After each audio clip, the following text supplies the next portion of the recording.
Hello everyone, welcome to my channel operating system and system programming প্লেলিস্টের আজকের video লেকচারে আমরা জানব শর্টেস্ট জব ফার্স্ট এই অ্যালগোরিদম সম্পর্কে। এটি একটি process scheduling algorithm. Process scheduling algorithm বুঝতে হলে যে বিষয়গুলো সম্পর্কে পূর্ববর্তী ধারণা থাকা দরকার এ নিয়ে আমি গত ভিডিও অলরেডি তৈরি করে ফেলেছি। আপনারা যদি সেই ভিডিওটি দেখে না থাকেন বা সে বিষয়ে আপনাদের পূর্ববর্তী ধারণা না থাকে, সেক্ষেত্রে আপনাদের ওই ভিডিওটি দেখে তারপর আমি এই ভিডিওটি দেখতে বলবো, কারণ তা না হলে আপনারা এই অ্যালগোরিদম কীভাবে কাজ করে এই বিষয়টি আসলে বুঝতে পারবেন না। তাহলে চলুন শর্টেস্ট জব ফার্স্ট এই অ্যালগোরিদমটা অ্যাকচুয়ালি কীভাবে কাজ করে আমরা সেটা বোঝার চেষ্টা করি। এই অ্যালগোরিদমটার নাম শুনে আমরা বুঝতে পারছি শর্টেস্ট জব ফার্স্ট, অর্থাৎ যে কাজটা শর্টেস্ট সেটা আগে কমপ্লিট করা। তাহলে শর্টেস্ট জব ফার্স্ট কোন কাজটা শর্ট টাইমে হবে বা কোন কাজটা করতে কম সময় লাগবে এটা অ্যাকচুয়ালি আমরা কিভাবে বুঝবো? ডেফিনেটলি বার্স্ট টাইম দিয়ে। বার্স্ট টাইম মানে কি ছিল? বার্স্ট টাইম অর্থ হচ্ছে একটা কাজ করতে কত সেকেন্ড সময় লাগবে, সেটা হচ্ছে আমাদের বার্স্ট টাইম। তাহলে আমাদের এই অ্যালগোরিদমটা কিসের উপর ফোকাস করে কাজ করে? বার্স্ট টাইমের উপর ফোকাস করে কাজ করে। যার বার্স্ট টাইম কম সেটা আগে এক্সিকিউট হবে, তারপর অন্য প্রসেসগুলো এক্সিকিউট হবে। তাহলে এই ক্ষেত্রে এখন আমরা গ্যান্ট চার্ট এঁকে ফেলবো। শর্টেস্ট জব ফার্স্ট এই অ্যালগোরিদমটি অ্যাকচুয়ালি নন প্রিমটিভ। নন প্রিমটিভ মানে কি সেটা আমরা গত লেকচারে আলোচনা করেছিলাম। আপনাদের সুবিধার্থে আমি আরেকবার বলে দিচ্ছি নন প্রিমটিভ কাকে বলে। নন প্রিমটিভ মানে হচ্ছে যখন একটা প্রসেস আসবে তাহলে সেই প্রসেস কমপ্লিট না হওয়া পর্যন্ত অন্য কোনো প্রসেস কাজ করবে না। অর্থাৎ যে প্রসেস আসবে সে টোটালি কমপ্লিট করবে এবং তারপর অন্য প্রসেস নিয়ে কাজ শুরু করা হবে। এটা হচ্ছে নন প্রিমটিভ। তাহলে এটি হচ্ছে নন প্রিমটিভ অ্যালগোরিদম এবং এটা ডিপেন্ড করছে বার্স্ট টাইমের উপর। অর্থাৎ একই সাথে দুটো দিক আমাদের মেনটেন করতে হবে। সেটা হচ্ছে যে প্রসেস একবার আসবে সে টোটালি কমপ্লিট হবে এবং দেন অন্য প্রসেসে যেতে পারবো আমরা। এবং আরেকটা বিষয় হচ্ছে বার্স্ট টাইম যার কম সে আগে এক্সিকিউট হবে। তাহলে আমরা এবার গ্যান্ট চার্টটি কীভাবে করতে হবে সেটা দেখে নিই। যদি আপনারা গ্যান্ট চার্টটি সঠিকভাবে করে ফেলতে পারেন তাহলে বাকি ক্যালকুলেশনগুলো ইজিলি করতে পারবেন। তাই গ্যান্ট চার্ট যেহেতু শেখাটা বেশি ইম্পর্টেন্ট, আমরা এটা একটু ভালো করে শেখার চেষ্টা করি। প্রথমে অ্যারাইভ করেছিল P3 0 সেকেন্ডে। তাহলে আমরা 0 সেকেন্ডে দিলাম এবং আমি আগেই বলেছিলাম এটা নন প্রিমটিভ, তার মানে যে আগে আসবে সে পুরোপুরি এক্সিকিউট হবে, তারপর অন্য প্রসেস নিয়ে আমরা কাজ করতে পারবো, রাইট? তাহলে P3 যেহেতু অলরেডি চলে এসেছে তাহলে P3 আগে এক্সিকিউট হবে। তাহলে 0 থেকে 3 সেকেন্ড সময় লাগবে P3 এর, কারণ এর বার্স্ট টাইম হচ্ছে 3। এবার 0 থেকে 3 এর মাঝে অন্য কোনো প্রসেস কি এসেছিল? এখানে কোনো প্রসেসই আসেনি। P1, P2, P4, P5 প্রত্যেকের অ্যারাইভাল টাইম 0 থেকে 3 এর বেশি। তাহলে 0 থেকে 3 এর মাঝে অন্য কোনো প্রসেস আসেনি। এখন দেখার বিষয়, 3 এর পর 4 সেকেন্ডে গিয়ে আর একটি প্রসেস এসেছে, সেটা হচ্ছে P1। 3 থেকে 4 সেকেন্ড পর্যন্ত আমাদের সিপিইউ আইডল টাইম ছিল, অর্থাৎ সিপিইউ কোনো ধরনের প্রসেস এক্সিকিউট করেনি। এবার 4 সেকেন্ডে এসে P1 এক্সিকিউশন শুরু হয়েছে। তাহলে P1 আগে এক্সিকিউট হতে থাকবে, কারণ এটা নন প্রিমটিভ। যে একবার এক্সিকিউশন শুরু করবে সে পুরোপুরি এক্সিকিউশন কমপ্লিট না করা পর্যন্ত অন্য কোনো প্রসেস এক্সিকিউট শুরু হতেই পারবে না।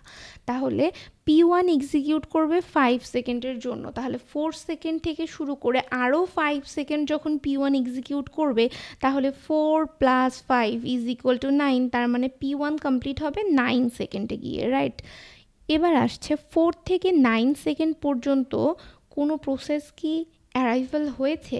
হ্যাঁ, হয়েছে। P2 অ্যারাইভ হয়েছে, P4 অ্যারাইভ হয়েছে এবং P5 অ্যারাইভ হয়েছে এবং এদের প্রত্যেকের অ্যারাইভাল টাইমগুলো হচ্ছে 6, 6 এবং 5 এবং এদের বার্স্ট টাইমটাও আমরা লিখে ফেলি। এর বার্স্ট টাইম হচ্ছে 4, এর বার্স্ট টাইম হচ্ছে 2 এবং P5 এর বার্স্ট টাইম হচ্ছে 4। তাহলে 4 থেকে 9 সেকেন্ডের মাঝে আমাদের কাছে এতগুলো প্রসেস অলরেডি চলে এসেছে। এবার তাহলে আমরা কাকে প্রসেস করব? আমাদের কাছে তো অলরেডি প্রসেসগুলো আছে, আমরা তাহলে কাকে আগে এক্সিকিউট করব এটা ডিপেন্ড করছে বার্স্ট টাইমের উপর। যার বার্স্ট টাইম কম তার এক্সিকিউশন আগে হবে। তাহলে কার বার্স্ট টাইম কম? অবভিয়াসলি P4 এর বার্স্ট টাইম কম, তাহলে আগে এক্সিকিউশন হবে P4। তাহলে P4 এর এক্সিকিউশনের জন্য কত সেকেন্ড দরকার? 2 সেকেন্ড দরকার। তাহলে 9 + 2 = 11। তাহলে 11 সেকেন্ডে গিয়ে P4 কমপ্লিট হয়েছে। এবার P2 এবং P5 এদের মাঝে আমরা কাকে আগে এক্সিকিউট করব? এদের বার্স্ট টাইম তো সমান, দুজনারই বার্স্ট টাইম 4। তাহলে বার্স্ট টাইম দেখে আমরা কোনো ডিসিশন মেক করতে পারছি না। সেক্ষেত্রে আমরা দেখতে পারি যে P5 এবং P2 এর অ্যারাইভাল টাইম কার আগে? তাহলে যার অ্যারাইভাল টাইম কম আমরা তাকে আগে এক্সিকিউট করব। এখানে P5 এর অ্যারাইভাল টাইম 5, তাহলে আগে এক্সিকিউট হবে P5 এবং 11 এর সাথে 4 সেকেন্ড অ্যাড করলে আমরা এখানে পাচ্ছি 15। তার মানে 15 সেকেন্ডে গিয়ে P5 এর এক্সিকিউশন কমপ্লিট হয়েছে। এরপর এক্সিকিউট হবে P2 এবং P2 এর বার্স্ট টাইম 4, তাহলে 15 + 4 = 19। তাহলে আমরা আমাদের গ্যান্ট চার্ট পেয়ে গেলাম। তাহলে আমরা এখন গ্যান্ট চার্ট দেখে বাকি ক্যালকুলেশনগুলো খুব সহজেই করে ফেলতে পারবো। বোঝার সুবিধার্থে আমি গ্যান্ট চার্টটি এখানে লিখে ফেলেছি এবং এটি দেখে আমরা বাকি ক্যালকুলেশনগুলো কমপ্লিট করব। কমপ্লিশন টাইম কিভাবে লিখতে হয় এটা আমি বলেছিলাম। কমপ্লিশন টাইম হচ্ছে একটা প্রসেস কখন কমপ্লিট হচ্ছে। আমরা যদি শুধুমাত্র P1কে দেখি তাহলে P1 কমপ্লিট হচ্ছে 9 সেকেন্ডে গিয়ে, তাহলে P1 এর কমপ্লিশন টাইম 9। এবং সিমিলারলি P2 কখন কমপ্লিট হয়েছে দেখুন, P2 কিন্তু কমপ্লিট হয়েছে 19 সেকেন্ডে গিয়ে, তাহলে P2 এর completion time 19 second. Similarly P3 এর কমপ্লিশন টাইম 3, 4 এর কমপ্লিশন টাইম 11 এবং P5 এর কমপ্লিশন টাইম 15। এবার আমরা দেখব টার্ন অ্যারাউন্ড টাইম কিভাবে ক্যালকুলেট করে।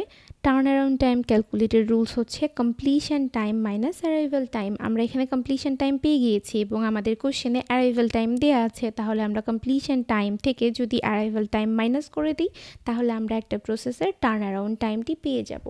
আমি ক্যালকুলেশনটি করে নিচ্ছি, আপনারাও ক্যালকুলেশনটি করে দেখবেন এটা সঠিক হয়েছে নাকি ভুল হয়েছে। এবার ওয়েটিং টাইম ক্যালকুলেট করব। ওয়েটিং টাইম ক্যালকুলেট করার রুলস হচ্ছে turn around time minus burst time. আমরা এখানে টার্ন অ্যারাউন্ড টাইম অলরেডি পেয়ে গিয়েছি এবং বার্স্ট টাইম কোশ্চেনে দেওয়া আছে, তাহলে আমরা কি করব? টার্ন অ্যারাউন্ড টাইম থেকে বার্স্ট টাইম যদি আমরা মাইনাস করি তাহলে আমরা আমাদের ওয়েটিং টাইম পেয়ে যাব। তাহলে P1 এর ক্ষেত্রে টার্ন অ্যারাউন্ড টাইম 5 এবং বার্স্ট টাইম 5, তাহলে 5 - 5 = 0, তাহলে P1 এর ওয়েটিং টাইম 0। এভাবেই আমরা বাকি ক্যালকুলেশনগুলো করে নেব। এবার আমি যদি আপনাদের জিজ্ঞাসা করি টার্ন অ্যারাউন্ড টাইমের এভারেজ টাইম ক্যালকুলেট করতে, ডেফিনেটলি আপনারা ক্যালকুলেট করতে পারবেন। এটার এভারেজ টাইম হবে সবগুলো টার্ন অ্যারাউন্ড টাইম যোগ করে সেটাকে আমরা যদি 5 দিয়ে ডিভাইড করি তাহলে আমরা টার্ন অ্যারাউন্ড টাইমের এভারেজ পেয়ে যাব। টার্ন অ্যারাউন্ড টাইমের এভারেজ 36/5। আপনারা ক্যালকুলেশন করে দেখতে পারেন এটি সঠিক হয়েছে কিনা। এবং ওয়েটিং টাইমের এভারেজ হলো 18/5। গত ভিডিওতে আমরা ফার্স্ট কাম ফার্স্ট সার্ভ এই অ্যালগরিদম সম্পর্কে জেনেছিলাম এবং আজকের ভিডিওতে আমরা শর্টেস্ট জব ফার্স্ট এই অ্যালগরিদম সম্পর্কে জানলাম। এখন আমাদের কাছে এই দুটো অ্যালগরিদমের ক্ষেত্রেই এভারেজ টার্ন অ্যারাউন্ড টাইম এবং এভারেজ ওয়েটিং টাইম আছে, অর্থাৎ ওখানেও আমরা এই সেম অ্যারাইভাল টাইম এবং সেম বার্স্ট টাইম দিয়ে ক্যালকুলেশন করেছিলাম এবং এখানেও সেম অ্যারাইভাল টাইম এবং বার্স্ট টাইম ইউজ করেছি। এখানে যেহেতু আমরা এভারেজ টাইম দেখতে পাচ্ছি দুটো অ্যালগরিদমের ক্ষেত্রেই, তাহলে আপনারা আমাকে বলুন এই দুইটা অ্যালগরিদমের মাঝে কোন অ্যালগরিদমের পারফরমেন্স বেশি। গত ভিডিওতে আমি বলেছিলাম যে অ্যালগরিদমের টার্ন অ্যারাউন্ড টাইম এবং ওয়েটিং টাইম কম হবে তার পারফরমেন্স বেশি হবে। তাহলে আমরা দেখতে পাচ্ছি যে শর্টেস্ট জব ফার্স্ট এইটার average time first come first serve এই এভারেজ টাইমের চেয়ে কম, অর্থাৎ যেহেতু এর এভারেজ টাইম কম তার মানে ডেফিনেটলি এর পারফরমেন্স বেশি, তাহলে আমরা বলতে পারি যে শর্টেস্ট জব ফার্স্ট এর পারফরমেন্স বেশি।